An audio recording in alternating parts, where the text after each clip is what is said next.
I hate videos. Now, you may be wondering, if I hate videos, what the heck am I doing here?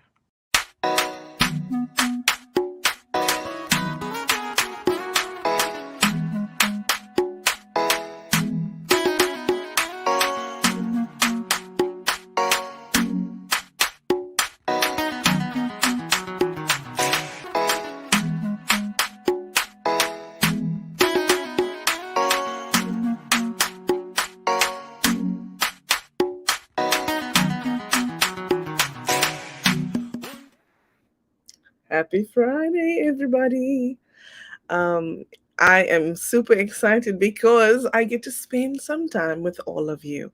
And of course, I will be bringing on an amazing guest that will share a little bit about who he is and what he does with all of us.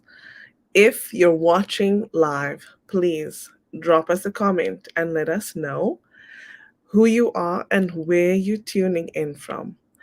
Also, if you're catching the replay, I'd love for you to let us know, just so that we know that you've been watching it and so that we can to support you as well.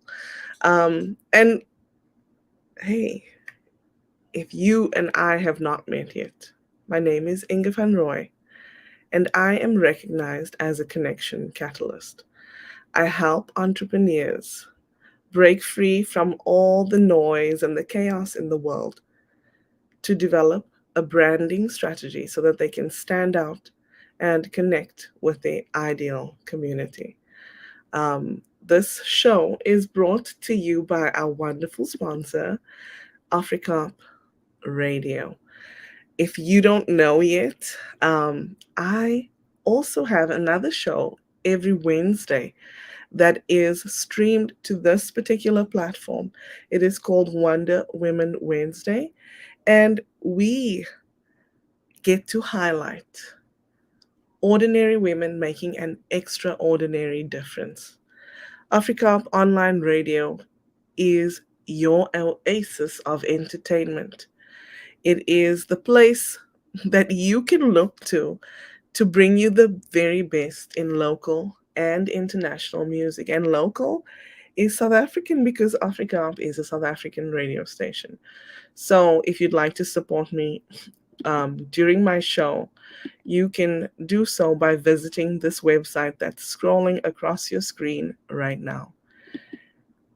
And once again, if you are watching live, drop us a comment, let us know who you are, where you're tuning in from. It would be amazing to acknowledge you.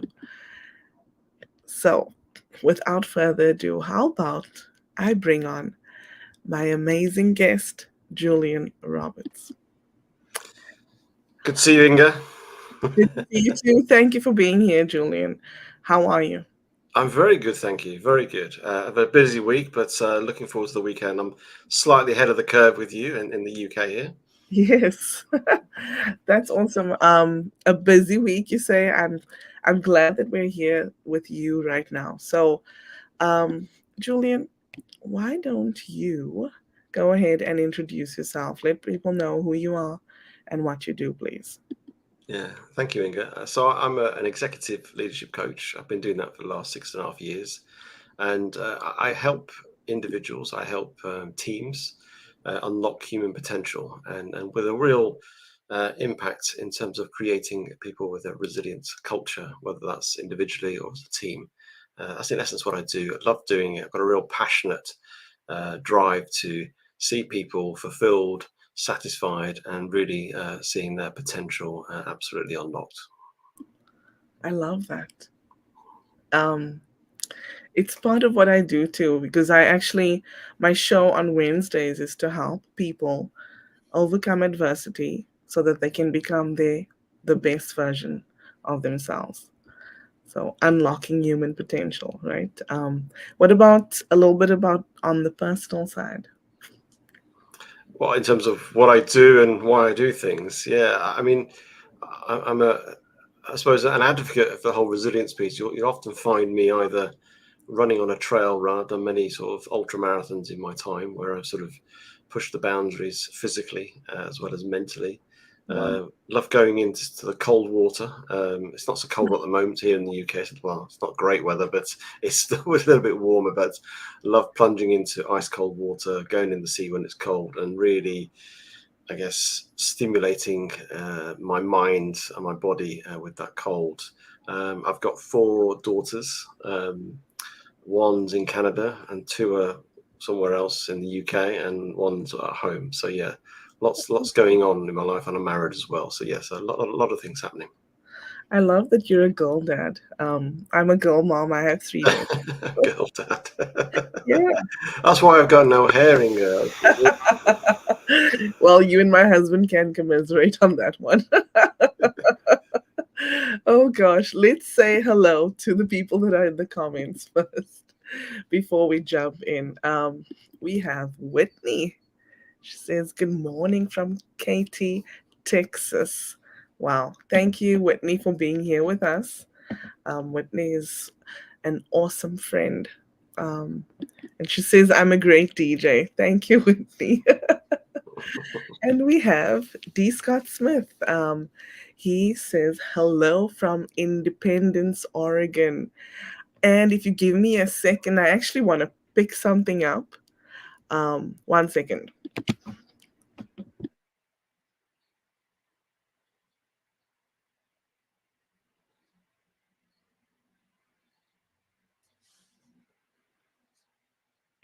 Can we go through the show with me just showing up like this, please?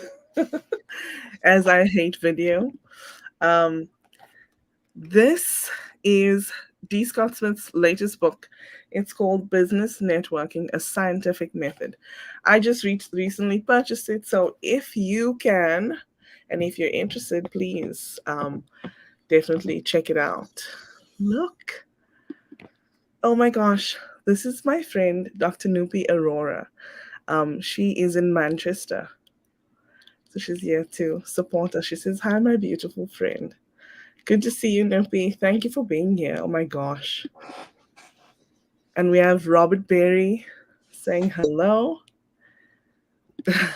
She says, she's missed me. I've missed you too. And she says, "Good morning from the UK." But she says good morning on our side, not good night. Absolutely. Well, thank you for being here, Nupi and Scott and Robert and Whitney. Good to see you guys. I want to jump in a little bit to the conversation and ask you, Julian, since this is inspiration from Inga, what inspires you? What inspires me? Do you know what? What really inspires me is when I work with my clients and they get either a light bulb moment, they get a moment where it just suddenly everything changes for them, their perspective and that revelation that they've never had before. Whether that's seeing a challenge in a different perspective, or whether that's just seeing something as an opportunity in a different perspective, and it just opens up a whole host of ideas and creativity. And I just love that moment. It doesn't happen all the time when I'm coaching people, but along the time with spending with somebody, at moments they'll get some bigger and smaller light bulb moments. And I said, what with that comes, because life's often about different perspectives and a mindsets, and I think that is what really changes and transforms people. It's not about what you're doing as much; it's about being, within the moment, but almost getting that different perspective. And with that different perspectives and those overcoming limiting beliefs, then people start to do some amazing things. They get more productive.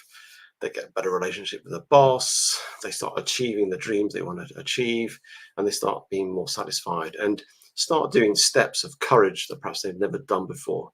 And so that's what I love. That's what inspires me when I work with my clients, whether that's an individual or a team, is seeing those moments. And do you know what? I find it a real privilege for those moments, because I'm almost sharing it in with them and observing it, and it's a real special moment for me. And obviously when I'm in that moment, and I had a client yesterday who was just getting just moments of revelation and inspiration, and I found that sort of very rewarding. That's what I love, what I do, and so that's what inspires me. That's what inspires me.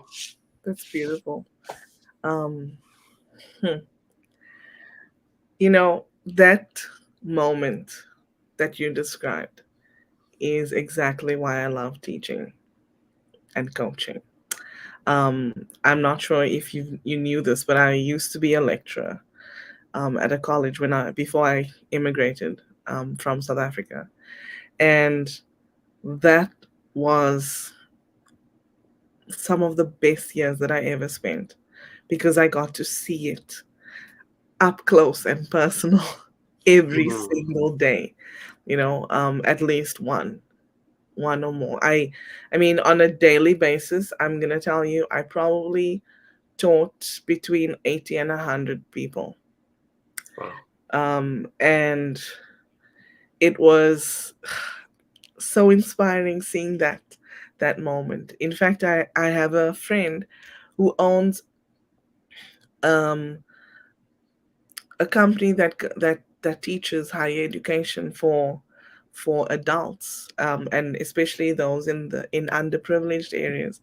And her company is called AHA because of that aha moment. Mm. So that's really awesome to hear that overlap. So anyway, Julian, when you were growing up, who was your role model and why?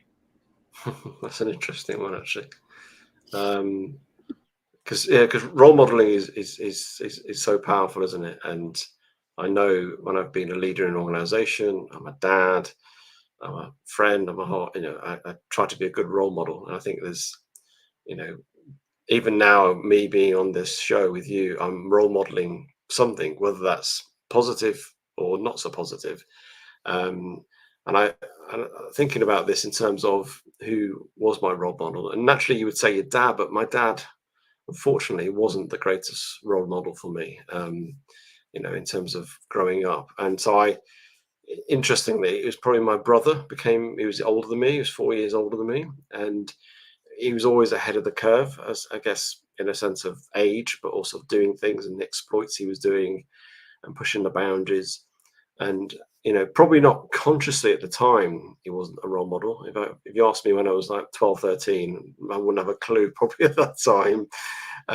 But subconsciously, he was a role model, and certainly into my late teens became that sort of. I was probably a fairly good, solid, consistent bedrock compared to what my dad should have been, I guess, in some ways. So, yeah, it was my brother, and perhaps I need to share that with him. Because I don't think I've ever shared that with him, so that should be. We'll have a gooey moment if I share that with him at some point and something. But yeah, I think what he's done, and even now what he continues to do with his life and how he does things. And yeah, so no, it's an interesting one, that question. And it wasn't any celebrity, it wasn't anybody outside of that. So I know some people get teachers and stuff like that as role models, but Mm. yeah, I think it was be my brother. Can you tell us why? Was there a particular moment that you can remember that you realized that you looked up to him, or did it just gradually happen? I, What would th- it I be? think I think he always. I mean, he wasn't in the context of like education, and he was a little bit of a bad boy in some ways, and probably wasn't the greatest at school in the sense of in terms of with his teachers. But Mhm. he was consistent, and he had this sense of care and looking out for me, and that's what I probably valued. He was watching out for me, and I think that's what was the general impact. And even now he does, even though I'm in my 50s, and he probably still sort of looks out for me as his little brother, although I'm not so little anymore. But it was probably more that, and he was consistent and always watch out for me. And I think I always felt that security and safety when I was around him or when he was there. So that was probably what inspired me. Yeah. That's beautiful. Um, I want to touch a little bit on the rebellious part that you brought up with regards to your brother, um, because I think I was raised to follow the rules and do everything the way that you're supposed to, right? But I feel like my inner rebel has been awoken in terms of now stepping out and being an entrepreneur, and doing this, doing having shows and being part of different shows, um, because it's not very traditional, Mm, you know. And the reason why I actually resisted entrepreneurship for many years. And the reason why was because it was very outside of mainstream for me. mm. So what I want to say is I don't think that being different is so bad.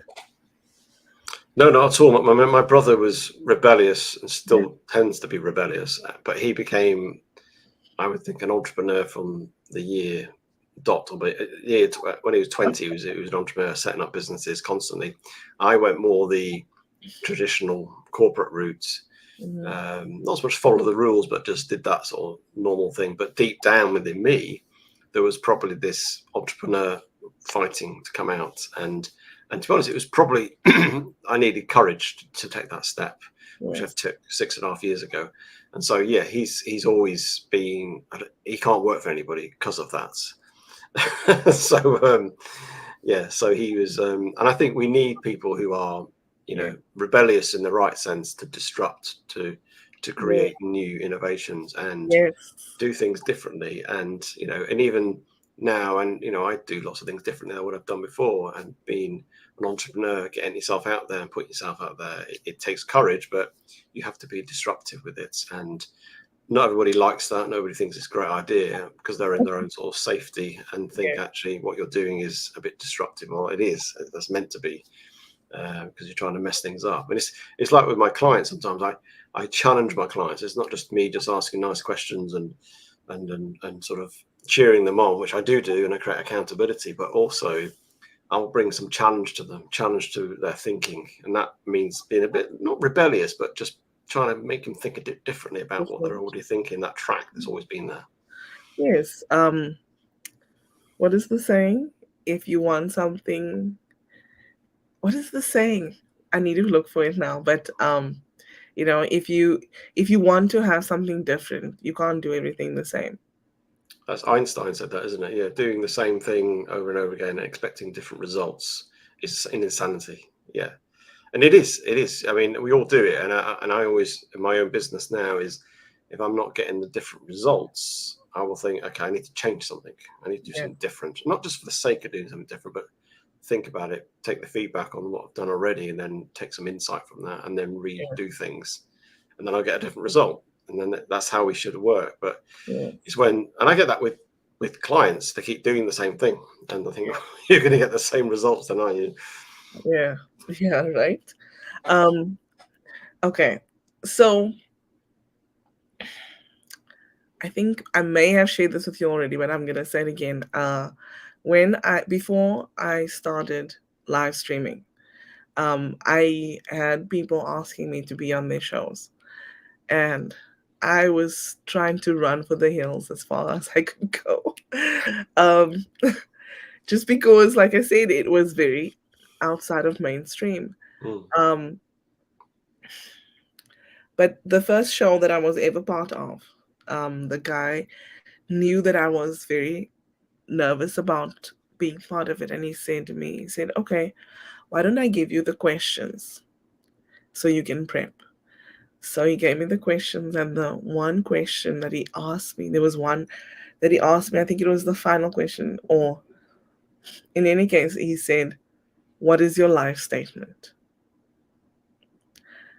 And I sort of sat there and I thought, hmm, um, I know who I am intrinsically, mm, but I can't say that there's a specific statement that I live by every day, or a motto, right?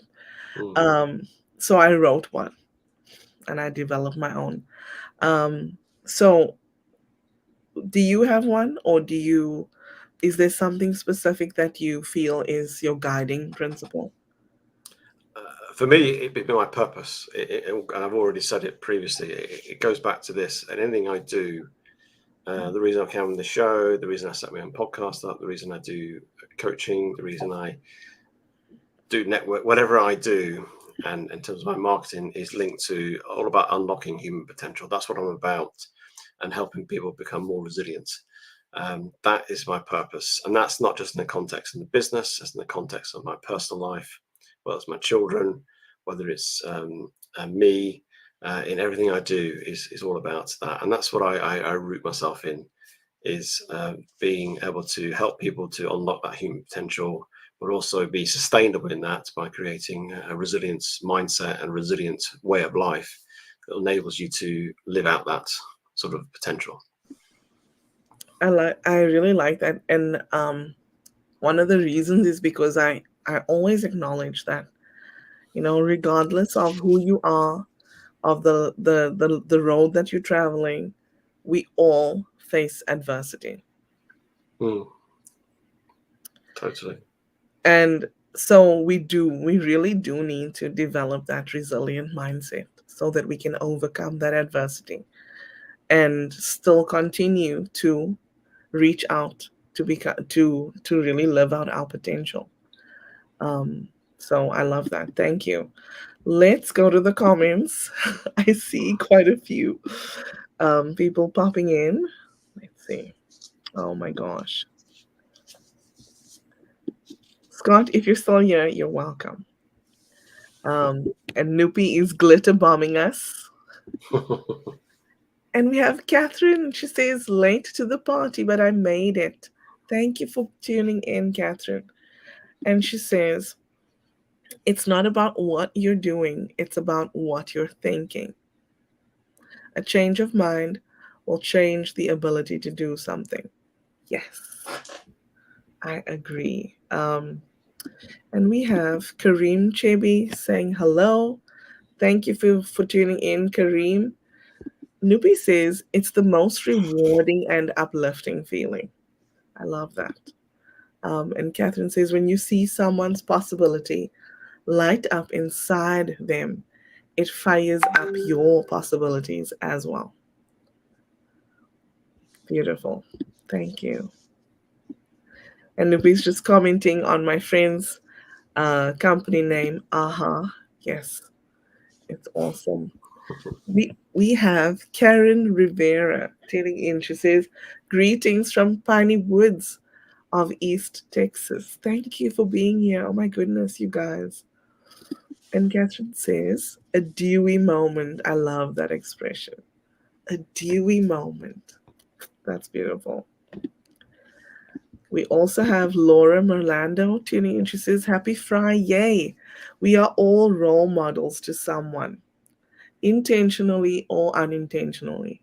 Such a special gift you will be able to give back to your brother, sharing what he represented to you. Yes.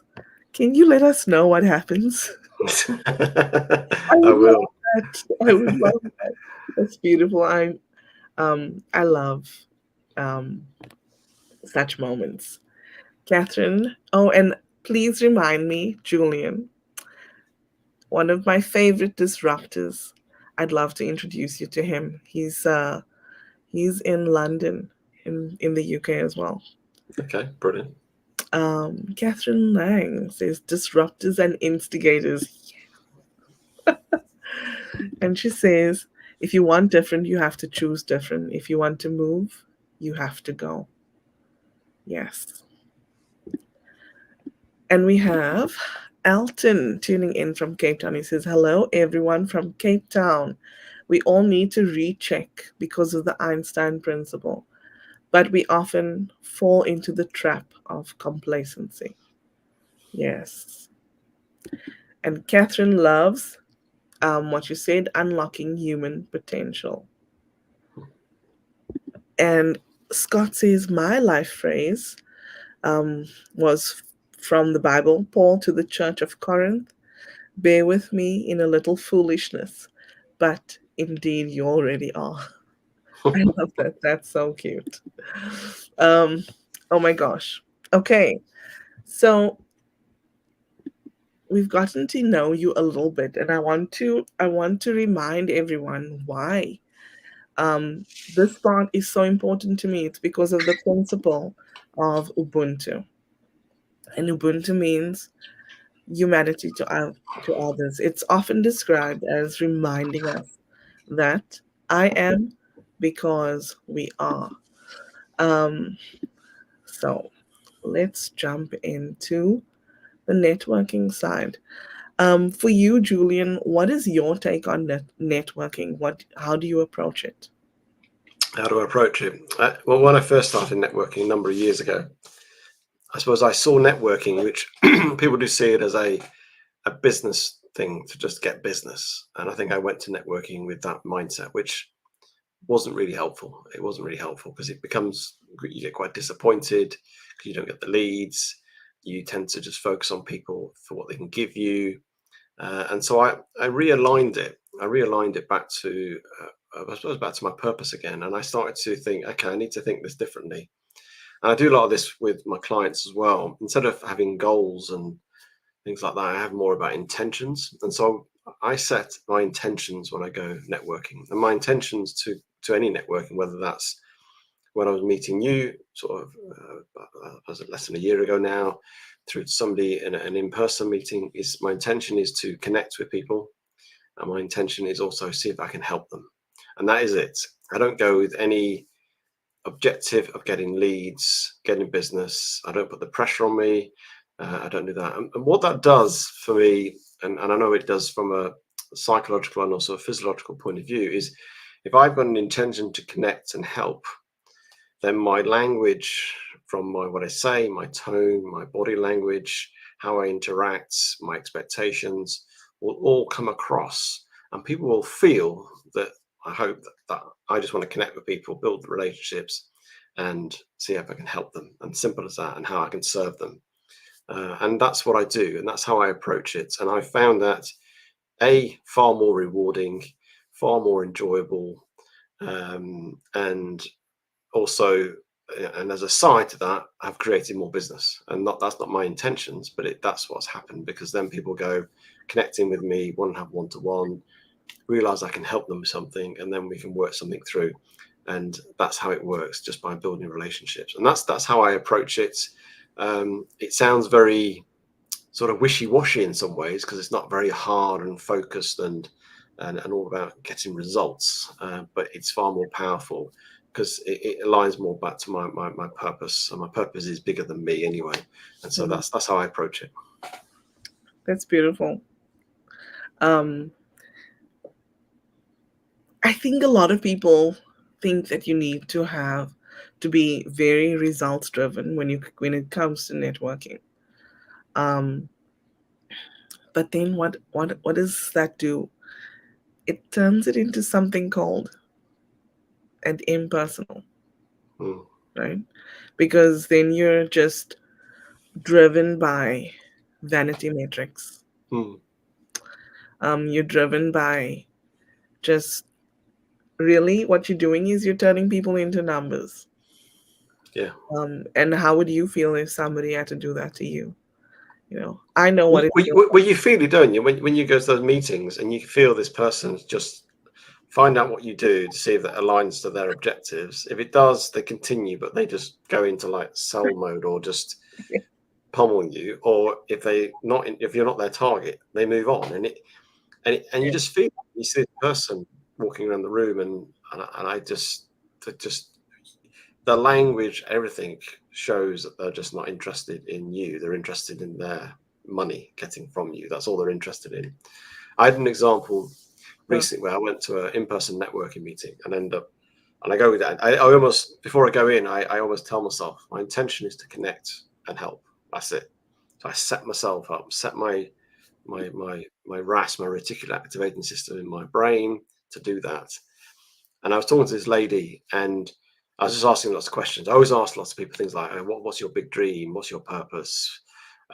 What's your mission? I get really people to think big about the things, and I got really, and we had to, the event finished, and she didn't get a chance to chat to me afterwards, as in ask me questions, because she apologized, and I said, don't worry about it, I was asking you lots of questions because I'm curious. And then we hooked up and had a Zoom call, and she just said, "I've been telling a lot of people about you." And I said, "Okay, well, what do you what do you mean telling a lot of people about me?" Just, "You were really interested in what I did. I loved the questions. You made me think. You got really curious." And that struck a chord with her, so much so she wanted to then find out more about me and how I could help her. And so that's a testament on how me just being interested in people, being curious, and things happen. I love that. Um, so my secret when I do, especially online networking, is on like as soon as we get past the hello, how are you kind of part, I then say, so tell me about you. And I want them to speak. I want them to Mm, tell me really like who they are. And it's funny to me. I think most people dive into what they do. mm, And I'll sit and listen, but then afterwards I say, so what about the personal side? Do you have children? Are you married? What are your interests besides this networking and building a business? Because I want to know the person. mm, I honestly don't care about titles. Those things don't phase me. I'm not impressed by them. I also don't care about your possessions. I couldn't give two hoots about that. Um, I want to know who you are right here mm, first. Um, that's important because I don't. Um, it's my intention to connect with more heart-centered individuals. mm. That's my intention. So, Julian, how has networking impacted you? Well, it's massively impacted me. I mean, just put the business thing aside for the moment because that's not the priority in all this. I've Yes, built friendships through it. I've got, locally, certainly in person stuff, more locally, I've built some really good friendships where we go out for a beer. I do lots of cold baths and stuff together and go in the sea together and go out for a drink, do Christmas parties together. So I've built friendships. And, I love when you're a solopreneur, you need people around you who are in a similar sort of place, and I think we need that support. I go to a networking meeting. Yes, I like to meet new people, always do, but I sometimes go. Recently, I had 2 or 3 weeks ago, I was going to one. I thought, oh, I know I'm going to meet 4 or 5 buddies will be there at least. And I just needed a bit of a just to catch up with some people because had a few weeks just doing a lot of stuff on my own. And so I went there and I met a few new people, but I ended up just chatting to them and just catching how you doing and how you getting on. And so that to me is, we all need like a tribe around us. We all need a community. And I think that's important. So that's how I see networking, is that sort of framework. And I encourage a lot of people and a lot of leaders I coach is to try and build that network, not in a sense of that mindset of your network is your net worth. I know that very related to business and finance and all that, which it is in some ways, and there's nothing wrong with that. But actually having people around you who you can lean on, talk to, have their inputs, and just have somebody to listen to you and just have a coffee or a beer together. And so it. that's for me how powerful networking is. Yes, I've had business through it. I've had recommendations through it. I've done keynote speeches at network events because of my networking. But I go with that enjoyment side of things, and I've built collaborations with it. I've had podcast guests on my own podcast, like yourself. Yes, That's all through networking, getting referrals from people I've networked before. So there's the possibilities with networking are just immense. And I think we just need to just open our minds and our sights a bit wider than purely business, because business can come in many different guises.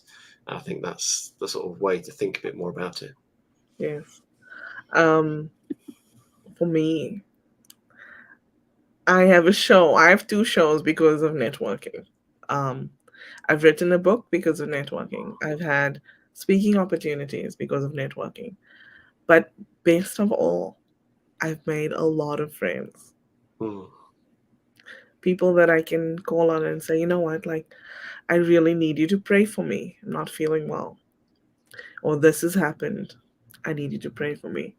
Or, you know, I'm going through this. What is your advice? Mm. Or I'd like to take on this new project. What do you think? How Mm. should I approach it? And definitely a lot of people to collaborate with, which is Yeah. my favorite. So Um, I think people just see networking quite binary, don't they? A lot of people. I mean, and when you're in it, there's, as you said, there's a whole host of stuff that can come out of it. But I think we need to think a bit of that mindset to see those possibilities. yeah. Um, I think her name is Michelle. Let me see. I want to find. There's a quote that I wanted to tell you about, um, and I don't have it here on my StreamYard. Um, it's about networking. Um, so, Michelle Janae, yes, it's right. So, Michelle Janae once said, networking, networking is not about just connecting people. It's about connecting people, people with ideas, and people with opportunities. Mm. I think a lot of people discount that. Um, let's see. What are our friends saying? So Scott says, why we hate networking. The person says, hello, my name is. But what they are really saying is, how can I make money off you? Oh my God. Mhm. Yes. Yes, unfortunately, that happens a lot. Um, Catherine says, instead of thinking about what you can get, just have fun, make friends, and find ways to be relentlessly helpful. Yes, this is something that I have learned from Catherine. She speaks about being relentlessly helpful. Relentless. Like, think about that word and then think about it as that is so crazy to me. It's a very, um, how do I say? I don't think many people think about it in that way, about how to be helpful. But Mhm. she says the rest will work itself out. Scott says, Julian, you did perfect. Be interesting by being interested. And by the way, you and Scott should connect. Um, Scott, you're in the comments. Won't you please send him a connection request? I think you guys would really have a good conversation. Laura, she says, bravo, Julian. You increase your reputational capital when you are genuinely curious. Laura believes in relational networking as well. Um, Karen says, I'm still trying to figure out when, how, why we stopped being able to people, right? I think I think we stopped when a lot of people stopped when when they became entrepreneurs and they don't realize that they can change their hats. They don't have to stay in entrepreneurial mode. And Catherine says, you met me because of networking. Yes, I did. I sure did. Catherine is also someone good to connect with, I think, for you. So, okay, Julian. Last few questions, and we're winding down a little bit. We're already two-thirds in.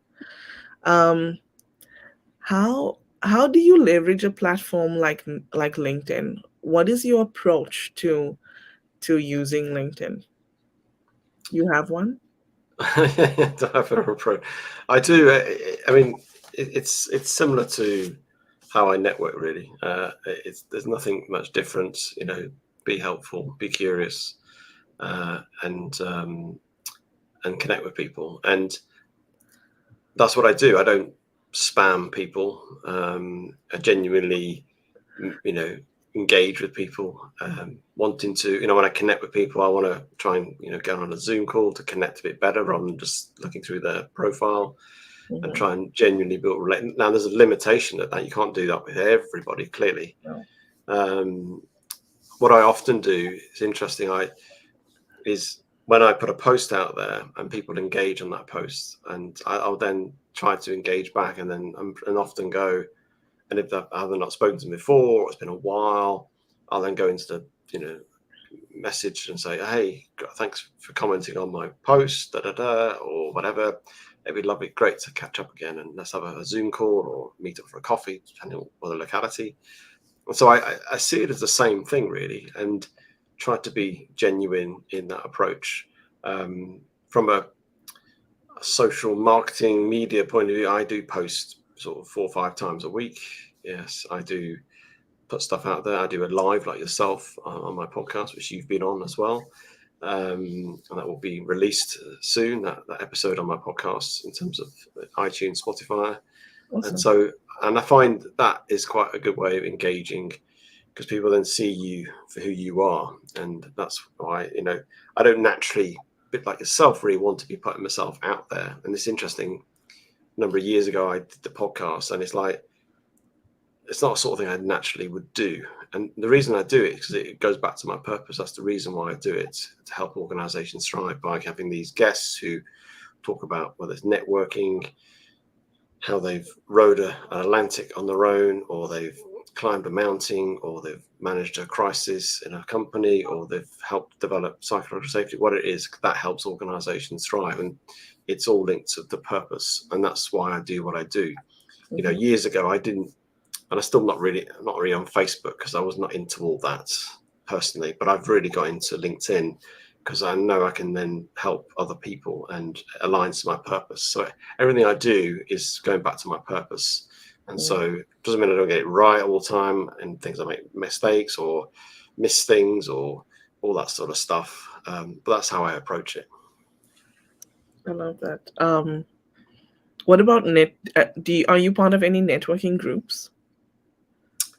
What in terms of what within LinkedIn itself? I don't think I mean, I'm part of networking groups. I'm online and in person stuff. I do loads of that. Yes, nothing specific LinkedIn wise. You should Uh, join. There's a networking group that I'm part of. I'll send you a link to it. okay, Scott is one of the organizers, D. Scott Smith. okay, And the other gentleman that organizes it is in Ireland. Um, so it's a global networking group. okay, Um, and we have loads of fun. We meet once a month, every third Friday of the month. So if you're in the comments and you would like to be part of it, let me know. I think either Scott or Catherine, one of you could please say put the link in the comments. That would be great.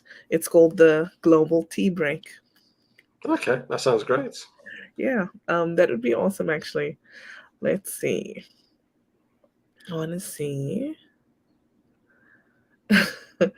Catherine says, if nothing else, we'll laugh. Yes, Catherine is hilarious. I had her on my show um, last week.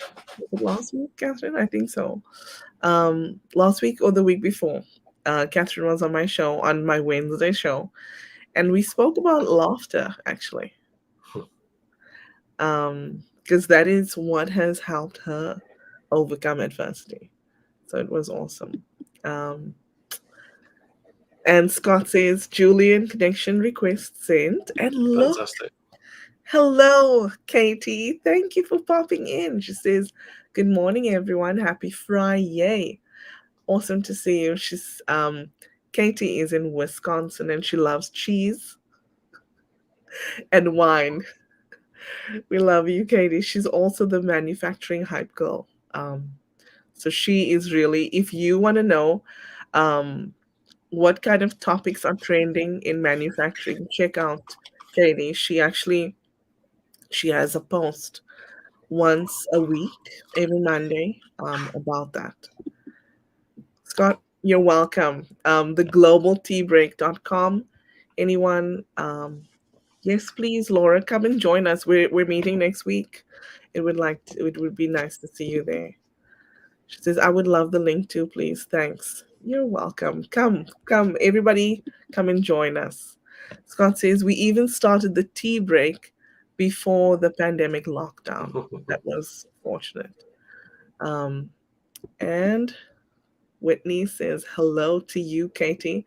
So nice to see you here today. Yes. Um, okay, let's jump in a little bit further. Um, I want to ask you, what are your final thoughts for anyone listening? Um, if you had some advice to give to specifically to entrepreneurs, but that's applicable to anyone, what would you say to them? Okay, how long have you got? So Yes, 15 that's minutes.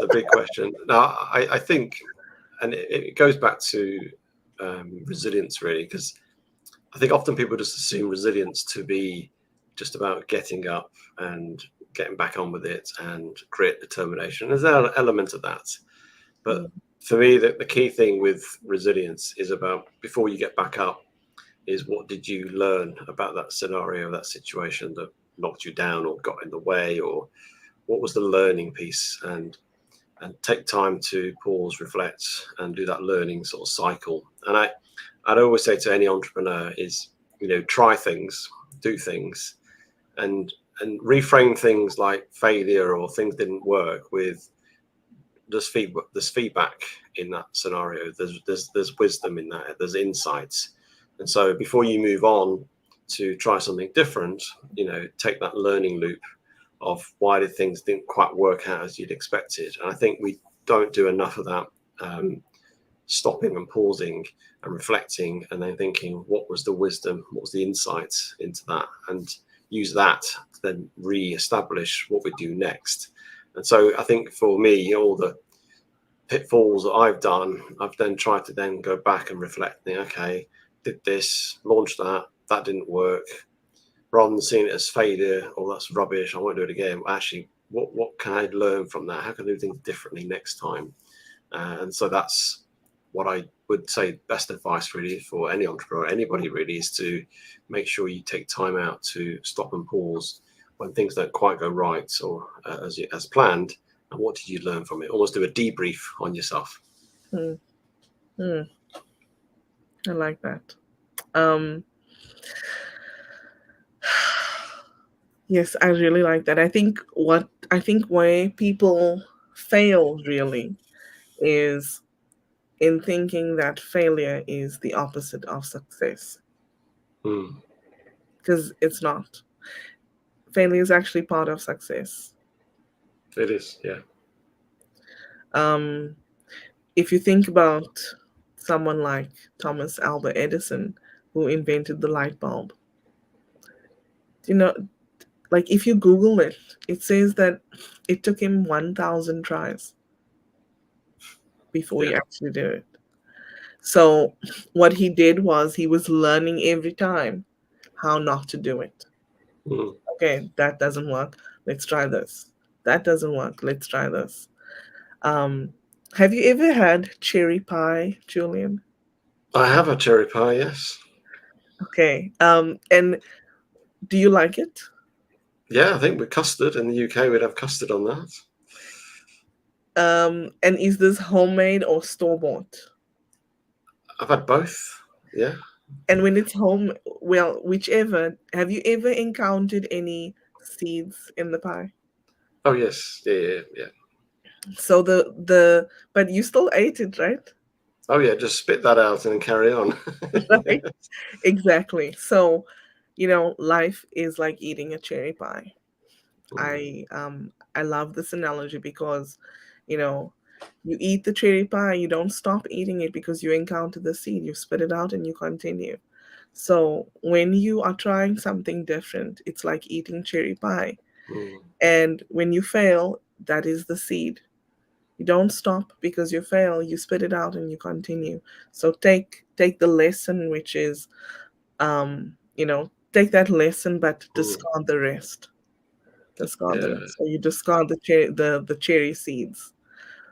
Or That's a good analogy. That really is. That really is. And I also like the language of the Thomas Edison quote, where 1,000 tries wasn't 1,000 failures; it was a no, thousand tries. And I yes. think that's also helpful, because I know I'm not being all, don't talk about failure and all that sort of thing, because I think sometimes we need to think about things haven't worked and understand, but actually it's the trying, it's the feedback, it's just help us reframe it, because naturally as human beings we are naturally biased to be negative, and Hmm. so we have to sort of have language and narratives that help us to be a bit more positive. And when we're positive, we start to see more opportunities and what could be possible rather than what's not possible. So that's why I do a lot of reframing with my clients, just to shift them, not to, so it's rewiring their brains and to make them Yes, think differently to help them move forward. I love that. Where can people find you, please? Well, you can find me on LinkedIn. I often sort of cruise around here most days, so you can connect with me. Happy to take a connection request, as I will be doing with that. Or you can come to my website, which is Julian Roberts consulting.com. Or if you're interested in hearing about some of the podcast guests I've had on, I've got over 180 episodes out there, and it's called Helping Organizations Thrive. And again, links on my website, links on my LinkedIn. But if you type in Helping Organizations Thrive into Google, I will probably come up either on YouTube or on Spotify or iTunes. Awesome. Let me put that in a banner for you. So anyone, um, go and check out Julian's website. You'll find everything there, including his awesome podcast that I was privileged to be part of. Thank you, Julian, for being an amazing guest. Thank you, Inga. Lovely being on here. It's been great. It's my pleasure. Before I let you go, let's go and see what people are saying, because I am seeing some comments. So Catherine says, ask these questions. What did you learn and what will you do with it? That's awesome. And look who it is. Hello, John Biglino. He says, I made it. And he will definitely catch the replay of this one. Thank you for being here, though. Well, he was the one who introduced me to you, I think. Yeah. Yes, Yeah. yes. But I guess I mean it's Friday, winding down for the week. Catherine says failure is the lack of trying. Everything else is a chance to learn. Ooh. And Laura comes back and says, powerful advice. Asking, what did you learn? A debrief is what I find. My clients struggle with what went right and what upgrades do you have. The default setting is what went wrong with judgment attached. Oh, yeah. We need to get rid of that judgment piece, Mm. right? Whether it's here, um, at towards others or ourselves.